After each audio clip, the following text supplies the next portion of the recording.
PMC ఆయువు పట్టు అనమాట పిఎస్ఎస్ఎంకి. దానివల్ల చాలా మనం ఇంట్లో కూర్చొని కూడా ఒక ఛానల్ ద్వారా ఎంతో మంది దగ్గరికి మనం వెళ్ళగలుగుతున్నాము. మన సబ్జెక్ట్ వెళ్ళగలుగుతుంది. కనుక దీన్ని ఎంకరేజ్ చేయడం అనేది మన పిఎస్ఎస్ఎం మాస్టర్స్ అందరిది కూడా డ్యూటీవే. కనుక ప్రతి ఒక్కరూ కూడా దీనికి సాయం చేయాలి. మనదంటూ ఒక ఆఫీస్ వస్తే అంతకంటే ఏం కావాలి? ఇప్పటిదాకా మనకంటూ ఏ ఆఫీసులు రాలేదు. అన్నీ మన రెంట్‌లోనే ఉంటున్నాము. కనుక పీఎంసీకి ఒక ఓన్ ఆఫీస్ వస్తే we will feel so proud. మనకి చాలా గర్వంగా ఉంటుంది. మనది ఈ ఛానెల్, మనది ఆఫీసు అని.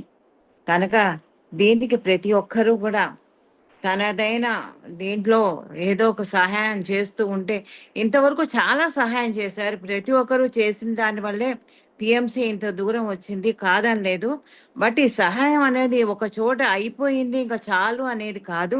ఇది నిరంతరం జరుగుతూనే ఉండాలి. ఎలాగైతే నాలెడ్జ్ మనం నిరంతరం తీసుకుంటూ ఉంటామో అలాగే ఒకళ్ళకి సహాయం చేయడం అనేది ఒక ఒక అభివృద్ధి కోసం మనం పాటుపడడం అనేది కూడా అయిపోదు. ఎప్పటికీ అది జరుగుతూనే ఉండాలి. కనుక ప్రతి ఒక్కరూ కూడా తన వంతు ఎంత అయితే అంత సహాయం చేసి ఇది ముందరికెళ్ళేలాగా మనం చూసుకుంటే బావుంటుంది. బిఎంసి అనేది మనకి ఎంతో, ఎంతో, ఎంతో, ఎంతో హెల్ప్ చేస్తుంది. మనమంటూ ఏంటో అందరికీ తెలియజెప్పడానికి, చేయడానికి గూడా. కనుక దీనికి మనం సహాయపడాలి. పడడం మన ఓకే సార్. డ్యూటీ.